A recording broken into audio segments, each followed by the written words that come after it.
Hey you guys, I'm Noelle Hyman from paperclipping.com. I'm here with Tim Holtz.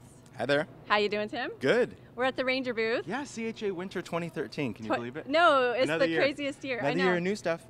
Yeah. So we're here early before Yeah. the show even starts, so it's nice and quiet. Only for you guys. Well, thank you. Only for you guys. We're going to look at the Distress paints, brand new. Brand new Distress paint. So some of the exciting things that happened with Distress last year is we introduced some seasonal colors. There were 12 colors that we released throughout the year, and then we have now made them a permanent part of the line. So now there's 48 colors of Distress. We have 48 colors of Distress pads, 48 colors of Distress stains. So the new Distress paint, completely different. This is a very fluid acrylic paint. And I know in the craft world we think, oh great, another paint. Like really, there's so many.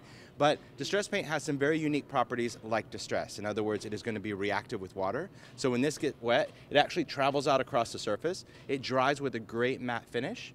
And because of its fluid viscosity, you can get an opaque coverage or even a semi-opaque coverage. Now this paint is going to work on multi-surfaces from paper, wood, fabric, metal, plastic, glass. It is the ultimate paint to distress with. I am shocked that it works on plastic and glass. Yeah, it's very cool. It's cool. It comes in 24 of the 48 colors right now, but it really does some very, very unique things. Now it is in a dabber bottle, so it's got that same great dabber kind of vehicle system because you can actually shake this up. It has a mixing ball in there, and then it can deliver right through the dabber top, so it gives you really great control.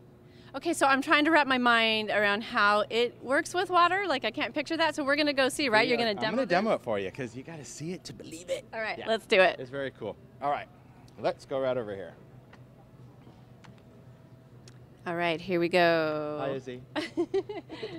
Okay, so here's some things to know.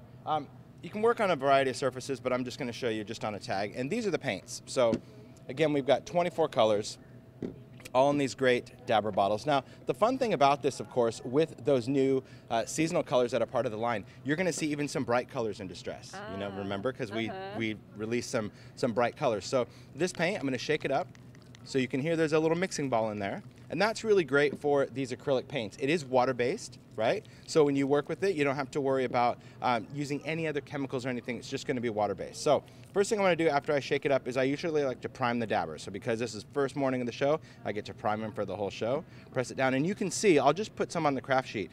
You can see how fluid that is. Oh, yeah. It's really, really liquid. It's completely different than a regular acrylic paint. So when I go and put some of this just on paper, I'll put some right on a tag. Let me grab my spray bottle. If I go and spray this, you're going to see right away that my paint wicks. Oh, that looks It cool. reacts just like the inks do, so it actually travels out. And you can also see how the color begins to marbleize. You can see some of that bright color on the outside, but here it just starts to kind of blend. Now this is going to maintain its color integrity, meaning no matter how much water I put on it, it will always stay true to that color. It's never going to fade out to, say, a lighter pink. When this dries, it's always going to have that same vibrant color. Okay. Okay, Yeah. so let's work with colors together, okay? So let me show you kind of a couple of things. Now, this is where I would love to have kind of feel-o-vision, where people could actually feel things, but you'll be the judge of that. So when I go to put paint onto a surface, I can simply go in just with my fingers. I could use a brush if I want. I could use a piece of blending foam if I want, if you're not one of those kind of hands-on crafters, but I could blend that out and get almost a semi-opaque look similar to chalks. You just can by see rubbing the that onto manila surface. through it. Exactly. So I could put this over, say, a stamped image or tissue tape or anything like that. Now, I'm just going to dry it for a second. Oop, I don't have any heat. Give me just a second. All right, getting a little power here. I don't think I have juice in the booth. That's okay. It's going to air dry for a second. Oh, so okay. this paint, if you feel it, I want you to take your finger, because this is dry to the touch. And if you swipe it across, notice that you don't feel those fillers that you would feel with the regular acrylic paint. You're going to have, yeah, it's very, very smooth. Now, when it's on your hands, this is going to come off just with water.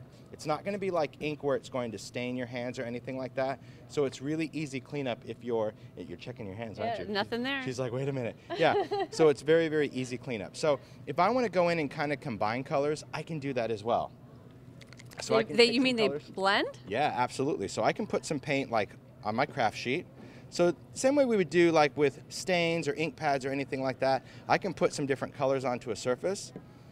I can spritz these with water because they're going to maintain their color, and I can go in with a tag, I can go in with a canvas, I can go in with anything like that and just start to blend those colors. Check that out. Now, Cool, I can see the kind of a purple coming through from the pink and blue. right, because they'll blend, and you could blend it on your craft sheet as well. Now, if I spritz this with water, you can see how those paints will start to react, and they'll start to wick, and they'll start to break down and travel across the surface the same way our ink stains, paints, all of that does.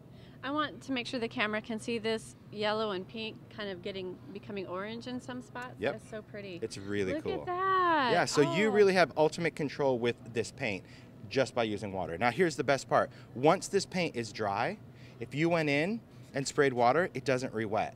Oh. So if you were doing mixed media, and let's say you're working on a canvas, you could add some paints, blend those out, dry it with a heat tool and let it air dry, go over it with your inks and stains, even your markers, and you don't have to worry about the paint actually re-wetting. Oh, that's cool. It's very cool. Yeah, so very cool. we talked about multi-surfaces, so let me just kind of reach right over here, just grab some embellishments, just so I can grab out maybe a metal piece or two just to show you. Oh, there we go.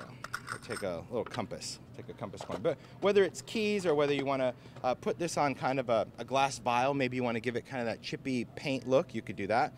So let's go in with this one. I'm going to give it a quick shake. And I'm just going to dab some of that paint on there. Now, because it's very fluid, one of the nice things about this is that I can easily go in and just blend it out. Again, just using your fingers. Now, as I work with this paint, remember it's going to be blendable when it's wet, but as soon as it's dry, it's permanent. So what I want to do is kind of get all my paint and color manipulation while this is wet. Because once it's dry, I don't have to worry about this rubbing off. If I wanted to take it off, I would literally need to sand it off at that point. Okay. But what's great is it's totally safe on my fingers. So see how I can get some of that metal to show through just by working that paint while it's still wet? And I'm going to leave it like that. Very cool. That looks neat. And then to clean this off, really, you can just water. You could use a baby wipe if you want, and it's going to clean right off your hands. It's crazy stuff. It's really fun. So that's kind of the new world of distress, because it's going to give us kind of that opacity that we want in a paint, but it's also going to give us that vibrant color and that really cool water reaction with distress. And like I said, you could let this air dry or you could use a heat tool. Pretty cool. It's a pretty big release of colors. You said there's 26? 24. 24 of the colors, yeah. And that includes some brights as well as some of, obviously, the favorite dark, grungy browns that we love in the world of distress. Well, a lot of us are into the brights right now. I know. But see, I love the fact that I could put something like this bright, and someone like you probably love that. You'd be like, you know what, I'm going to leave it. But I could go over it, and I could ink brown distress over the whole thing, still throw some water on there, get it to react a little bit, and have some of that bright coming through. So it's kind of the best of both worlds. That's cool. It is. All right. Thanks so much. So Absolutely. This is Distress Paint by This Ranger. is Distress Paint by Ranger, yeah. All right. And I'm Noelle Hyman with paperclipping.com. See ya.